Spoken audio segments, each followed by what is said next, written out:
So let's talk about what's going on in the United States and how we got here, right? Let's go.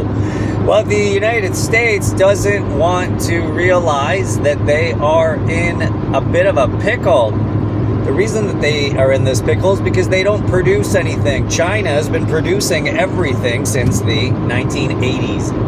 And because of this, manufacturing in the United States has moved. 90,000 businesses and manufacturing plants have moved to China. 90,000 that you know of.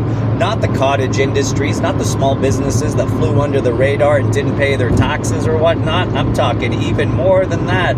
So China doubled down on this. They started building everything for our North American and European counterparts. And what they did is they filled the market with cheap equipment, cheap stuff, which meant that you had to buy it more than once. And when you buy something more than once, what you're actually doing is throwing your money away, because you could have bought a good piece of quality equipment, but you didn't. You bought the cheap stuff, and China cashed in on this. Did they ever? Because of this, China was able to pour more concrete in the last 10 years in China than the whole of United States since its inception. You want to look that one up and let your own eyes pop out of your head. And another thing that they did is China made 40,000 kilometers of high-speed rail. Meanwhile, the United States has only made 780 miles. Yeah, it's an astonishing number. And this is exactly why China is in the lead. They're going to win this tariff war simply because they don't need the United States. Because Africa's market is so big, so vast, and in the last 20 years, China has spent so much money on transport rail, deep sea ports, airports, and such. And they have made the ability for China to trade with Africa.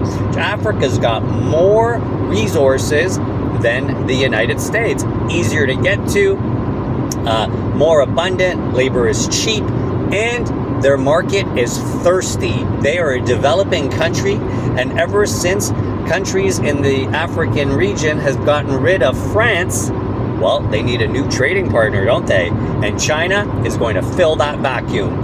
See, China is winning the gray war, the war that nobody is talking about, which brings me to my next segment, and that is the AI that they are winning. See, China is winning in the semiconductors. They've got 2 semiconductor plants that are building incredible chips for all over the world. As you saw in the pandemic, when everybody was buying cars and trucks, Ford couldn't keep up with the semiconductors that they needed for their trucks. China couldn't produce them fast enough. I don't think that was the case at all. I think China didn't want to produce them fast enough. You see, that's why Ford can't break out at $15 a share, because they have a problem with sourcing. Now, semiconductors, they're in the lead, and this is why the United States wants Taiwan so badly, right? TCMC is the name of the game. Yeah, and it's interesting how they are fighting to keep Taiwan in the ballast of the United States, but they're not going to stay because China has made it perfectly clear that that is not going to happen. Another thing that China is in the lead, which I'd like to touch upon or shine a light on, is AI. AI, they are winning the race, aren't they? With DeepSeek. DeepSeek works twice as fast, half the energy, and it was produced by a bunch of college kids, not NVIDIA. You see, the United States has this amazing way of making you believe that they are the best at everything. Meanwhile, a couple of college kids made DeepSeek, and it put ChatGPT in its back pocket. And that's never going to change, because once you're ahead in technology, it's going to be very hard to catch up. You see, another thing that the United States failed on was Huawei. Huawei was coming out with 6G technology, and they didn't want Huawei coming in and infiltrating the United States market. And so what did they do? They banned Huawei. Kicked out of bed with Google, because Google phones were made by Huawei. And so what did Huawei do? They all their effort into China, and now China has 6G technology, which is far superior than 5G. Remember what 4G was? Remember what 3G was? Yeah, 5 is what we're at right now, low end 5. But I'm talking 6G, which means that they can do surgeries over the internet in different continents, like replacing your heart valves and your cataracts over phone lines. Isn't that interesting? Yeah. And so my last topic after that, we spoke about Huawei. Huawei actually makes cars now. They have cars that use the 6G technology, and the United States and Tesla, my friends, works on 4G, which is a far cry from 6. This is why the markets are crashing right now, because the United States is realizing that they have no match. And with all of this tariff war, and they're increasing the tariffs to 145% to Chinese goods, well, what do you think China's going to do? You think that China's just going to roll over and say mercy?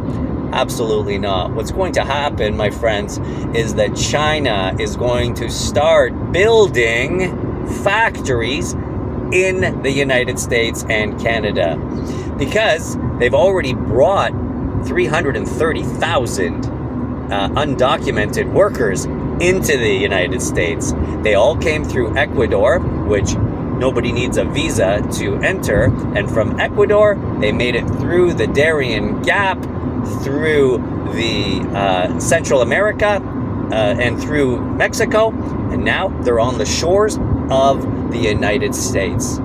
They are all equipped, and they are all of working-aged men.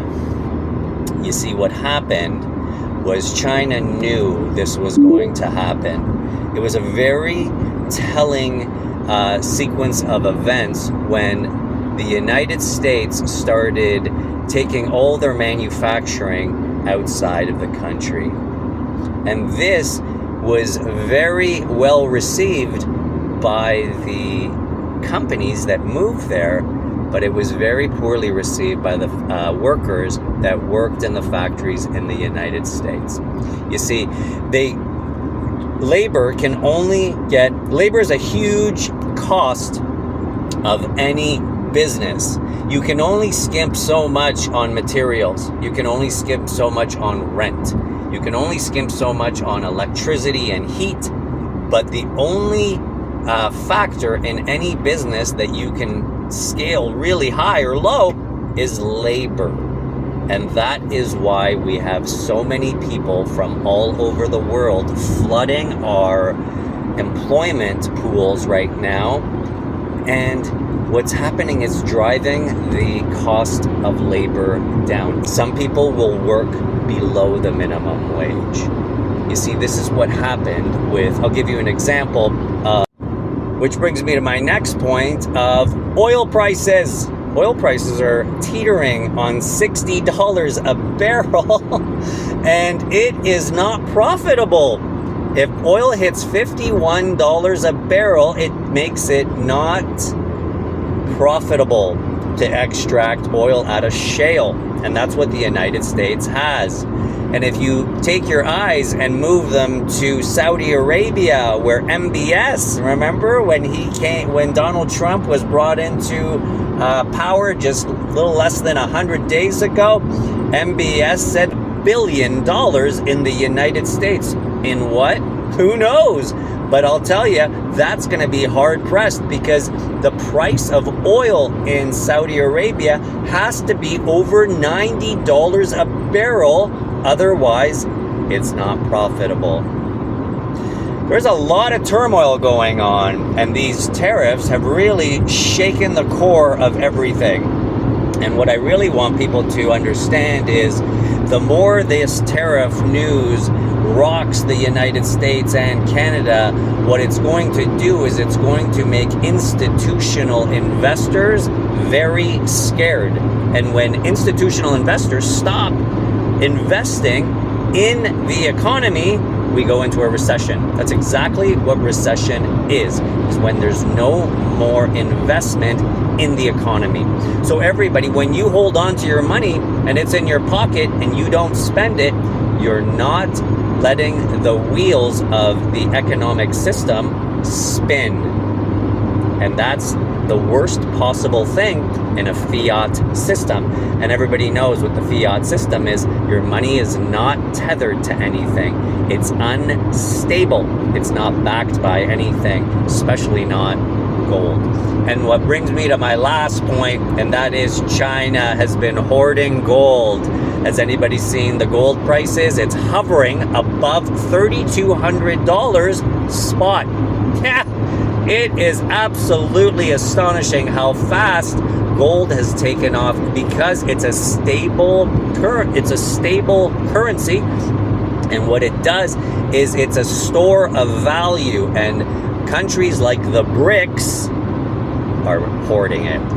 China, Russia, Iran, Brazil, South Africa, India, and the bunch.